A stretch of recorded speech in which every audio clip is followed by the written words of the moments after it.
পরন্ত বিকেলে আছি কাশিমপুর নদীর পাড়ে। অস্বাভাবিক সুন্দর একটা পরিবেশ দেখতে পাচ্ছেন। যে পরিবেশে আসলে আপনি গ্রামীণ একটা আবহাওয়া পাবেন। প্রথমেই আমরা মাত্র 5 টাকা নৌকা ভাড়া দিয়ে নদীর এপার থেকে ওপারে যাচ্ছি। আমার হাতে একটা মোজো, যারা মোজো খেতে ভালোবাসেন তারা মোজো খাবেন, কারণ বাঙালি এখন একটু মোজো বেশি খায়। আমি আর ওদিকে যাবো না। দেখুন তাল গাছগুলো দাঁড়িয়ে আছে, সুন্দর বড় বড় তাল গাছ, অসংখ্য তাল গাছ। এখানে কয়েকটা তাল গাছ আছে আশেপাশে। এখান থেকে উঠবেন, ওই যে ওপার যাবেন, মাত্র 5 টাকার বিনিময়ে। অসংখ্য পর্যটক এখানে ঘুরতে আসে প্রতিদিন। ওই পাশে দেখতে পাচ্ছেন ঢোলকর্মী গাছ, আমরা বরিশালে ভাষা যেটাকে বলে ঢোলকমলি। ঢোলকমলি হয়তো চিনবেন যারা বরিশালে, আগে একসময় খুব দেখা যেত, সুন্দর ফুল হয় ওখানে। শহরের ফাঁকে এক টুকরো গ্রাম এরকমই মনে হয়। এই বটগাছটা দীর্ঘদিন যাবৎ এখানে আছে। দেখুন কত সুন্দর একটা বটগাছ। দেখুন প্রচুর পরিমাণে মানুষ এখানে ঘুরতে আসে। শুক্রবার দিন প্রচুর মানুষ আসে, যদি স্যালারি হয় তাহলে আরও বেশি মানুষ পাওয়া যায়। এই যে আপনারা দেখতেছেন মোজো, এই মোজো একটা খেলে আপনারা যারা ফিলিস্তিনিকে ভালোবাসেন তারা 1 টাকা পেয়ে যাবে। অনেকেই ভাবে যে 1 টাকা পাবে কীভাবে। আপনারা হয়তো বা জানেন না যেখানে একটা কিউআর কোড দেওয়া আছে। আপনারা বিনামূল্যে এই কিউআর কোড কোড দিয়ে যদি অন করেন তাহলে ফিলিস্তিনি 1 টাকা পাবে, নাসে পাবে না। অনেকে এই ভুলটাই করে যে আমরা মোজো খাই হয়তো বা ফিলিস্তিনি টাকা পাই। এটা ভুল। যদি আপনি কিউআর কোড না ইউজ করেন তাহলে এই টাকাটা পাবে না। তাই যদি ফিলিস্তিনিকে ভালোবেসে থাকেন, মোজো খান, তাদের সাহায্যে এগিয়ে আসেন, আর কিউআর কোড অবশ্যই স্ক্যান করে অন করে দেবেন। আচ্ছা দর্শক, আমার ছোট ভাই ইঞ্জিনিয়ার আজাদ হোসেন সুন্দর একটা কথা বললো, যে বিষয়টা আমরা অনেকে জানি না। অনেকে আবার মজো খেলে বলে কি একেবারে আইসে এবার দেশপ্রেমিক, এরকমও বলে। আসলে ঠিক না, এটা আমাদের দেশি পণ্য। আমরা যে দেশি পণ্য বেশি বেশি খাই, এটা আমাদের দেশের জন্য উপকার হবে, আমাদের দেশের মানুষের জন্য ভালো হবে, ঠিক না? লেবুর শরবত গরমের দিনে, লেবুর শরবত এখানে পাওয়া যায় সবসময়। কত করে গেলাস ভাই? 10 টাকা। এই ছোটো ভাই, ভাইয়ের নাম কি? রনি। কতদিন ব্যবসা করেন? এই যে প্রায় 15-25 দিন। 10-15 দিন ব্যবসা। কীরকম ব্যবসা হালচাল কেমন? মোটামুটি ভালোই। মোটামুটি ভালো, যাক ভালো। আসলে ভালোই হওয়ার কথা, কারণ গরমের দিন তো। এই যে ভাই দেখেন লেবু, একদম পিওর লেবু দিয়ে। আপনার বড় পানি না তো, ভালো পানি না? আচ্ছা, তাহলে বাদামওয়ালা নাই, চাইলে আপনি বাদাম নিতে পারবেন। আসলে নিতে গেলে হয়তো সমস্যা। দেখুন বাদাম, এটা এই যে কী বলে, এটা কি জানেন? সিমের বিচি, বুট, একটা বুটি, এখানে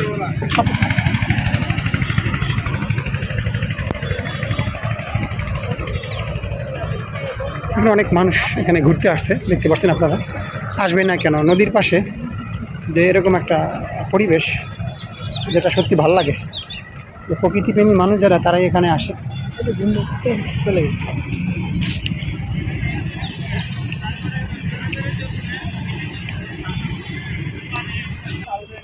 আর দর্শক দেখুন কি সুন্দর একটা পরিবেশ। একদম ছোট্ট একটা রাস্তা, আঁকা বাঁকা রাস্তা, দুপাশে ঘাস।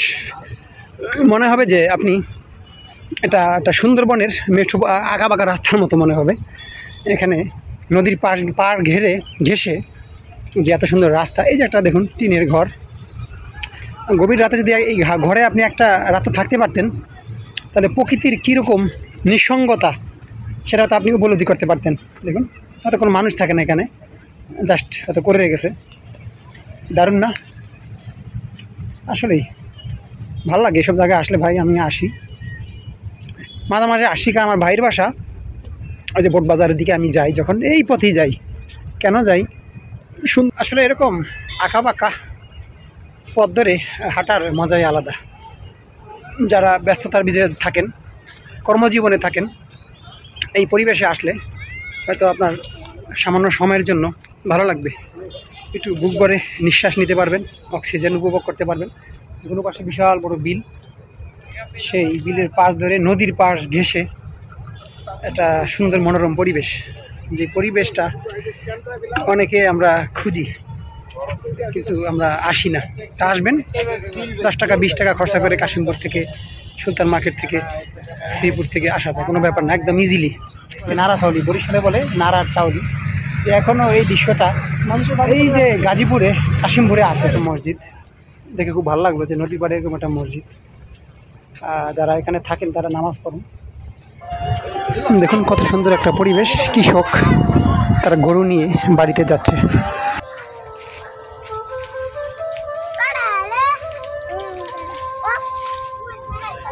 কি মনোমুগ্ধকর এরকম গাছে সাথে রশি বেঁধে একসময় আমরাও ধুলতাম। কারা কারা ধুলেছেন কমেন্টে জানাবেন। আমাদের চ্যানেলটি ফলো কিংবা সাবস্ক্রাইব করতে ভুলবেন না।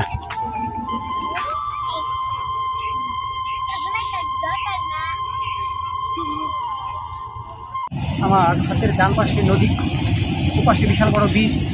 এই সুন্দর প্রাকৃতিক দৃশ্য রেখে এখন আপনাদের মাছ থেকে বিদায় নেব। আসলে যে কোনো যাওয়াটাই খুব কষ্টের, তারপরও মাঝে মাঝে যদি আপনি এইসব পরিবেশে আসেন আপনার কিন্তু খুব ভালো লাগবে। আসলে আপনি আলাদা একটা রোমাঞ্চকর একটা অনুভূতি অনুভব করবেন, যে অনুভূতিটা আপনি বাসায় থাকলে কিংবা রাস্তায় কিংবা গাড়িতে থাকলে হয়তো পেতেন না। তাই আমি যারা দূরে থাকেন, বিশেষ করে কাশিমপুর থাকেন, শ্রীপুর থাকেন, তারপর কোনাবাড়ি থাকেন, তারা 10 টাকা 20 টাকা খরচা করে যদি এই পরিবেশে আসেন অন্তত আমি আশা করি আপনাদের ভালো লাগবে। ডান পাশে নদী, পাশে সুন্দর বিল। এই যে আমি একটা গাছের উপরে বসে আছি, দেখতে পাচ্ছেন। এটা একটা অমায়িক দৃশ্য, যে দৃশ্যটা আপনি সচরাচর আমাদের গ্রাম বাংলা ছাড়া দেখতে পাবেন না। এই সবাইকে আমি শুভেচ্ছা জানাবো, ভালোবাসা জানাবো। যারা আমাদের ভিডিওটা দেখেছেন আমাদের পাশেই থাকবেন, চ্যানেলটি লাইক আর ফলো দিয়ে রাখতে পারেন আপনারা পরবর্তীতে এরকম কিছু গুরুত্বপূর্ণ ভিডিও দেখার জন্য। আজকের মতো আমি কাশিমপুর নদীর পাড় থেকে বিদায় নেব। আল্লাহ হাফেজ।